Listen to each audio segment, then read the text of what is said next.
I want to thank the school board for inviting me in this afternoon to talk a little bit about vocational education and the programs that we have to offer our students in our school district. So, I want to start a little bit today by talking just a minute about the history of vocational education, just so you have an understanding of how we've gotten to where we are today. In the late 1800s, school systems were already starting to witness kind of lack of motivation out of some kids, um, not interested in core curriculum areas. Um, Students were starting to drop out and they were having behavioral issues at school. And so a man by the name of John Dewey um, kind of reshaped and changed vocational education and started some programs in some school systems that really focused students and focused their learning. So students were doing more things that were hands-on, and they were kind of learning by doing and being actively involved. And so that's kind of the basis of where vocational education came from.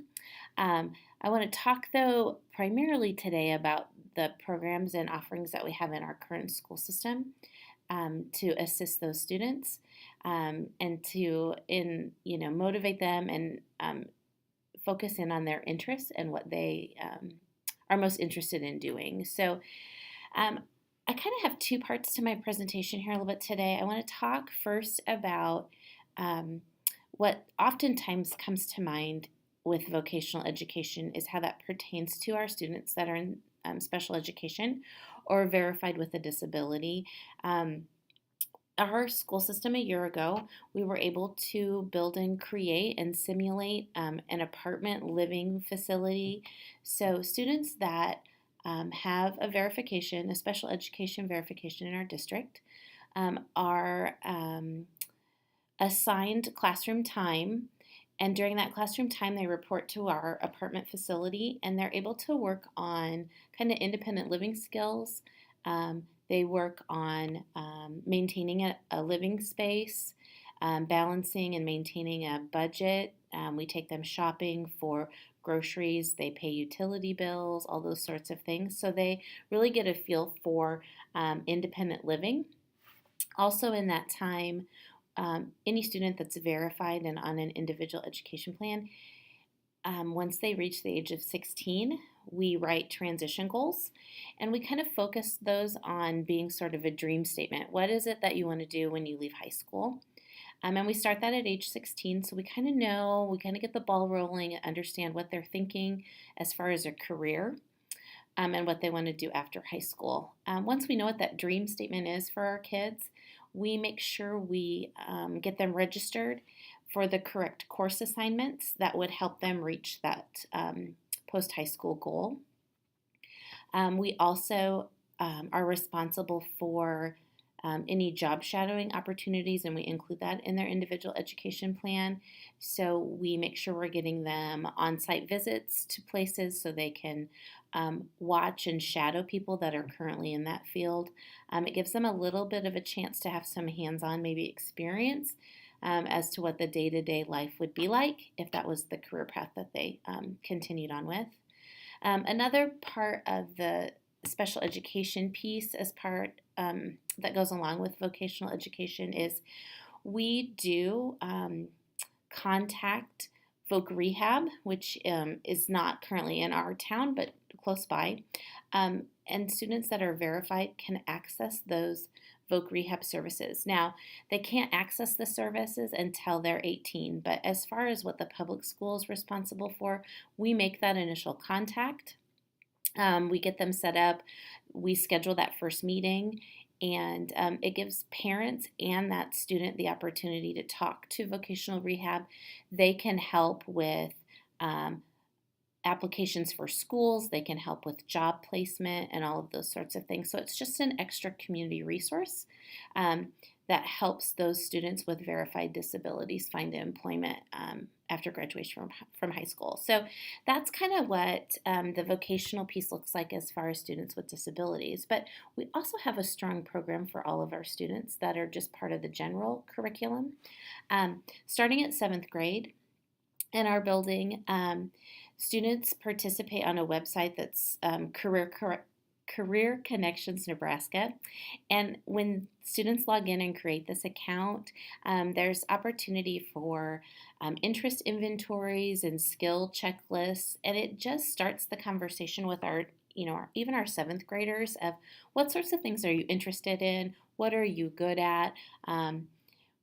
What do you think you might want to do? So it's just that starting place, that kind of baseline of collecting some information. Our students starting at seventh grade all the way through seniors participate in career education classes that our guidance counselor teaches. Um, and when it starts out in that middle school level, they're pretty much exploring all sorts of careers. What would careers be that would focus on more outside, hands on sorts of things? What are jobs that are inside? Um, so it's just that basic kind of get a brief um, understanding of what jobs are out there. What sorts of things could you maybe eventually be interested in focusing in on?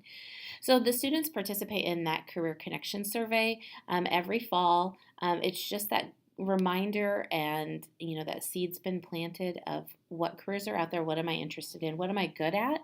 And what would I like to do once I leave high school? Once our kids are in ninth grade, they again take that survey, but we also start a program that's called Habitudes, and here's what the book looks like for the students.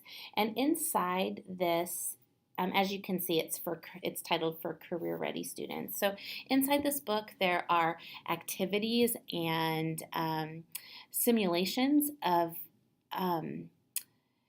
different situations that students might need to think through as they're trying to decide on a career.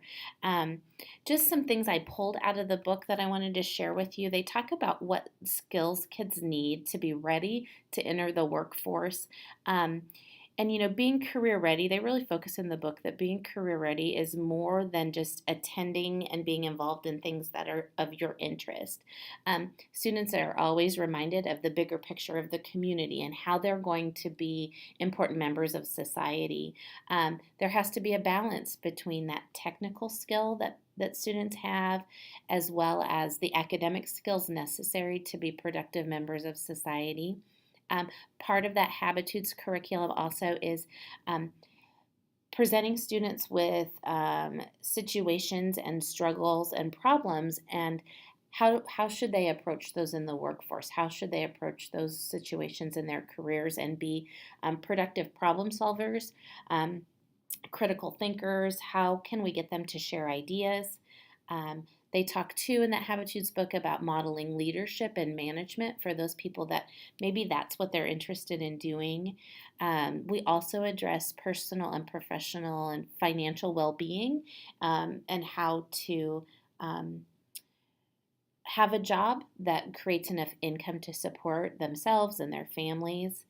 And it also talks about being effective communicators in the workforce. And so it's an outstanding program that I really feel prepares our students, not necessarily isolates them to let's learn this one specific skill, that I'm prepared just for the workforce in this one particular skill, but it's making students career ready for life after high school, not only in skills trained but academically and personally, and just creating critical thinkers and problem solvers and respectful members of society as a whole. So I've invited a few of our seniors in that have participated in this program for the last 4 years, and they're going to walk you through one of their simulations and what they've done as far as discussion and problem solving. And they're just going to kind of reflect a little bit about what they've learned about the program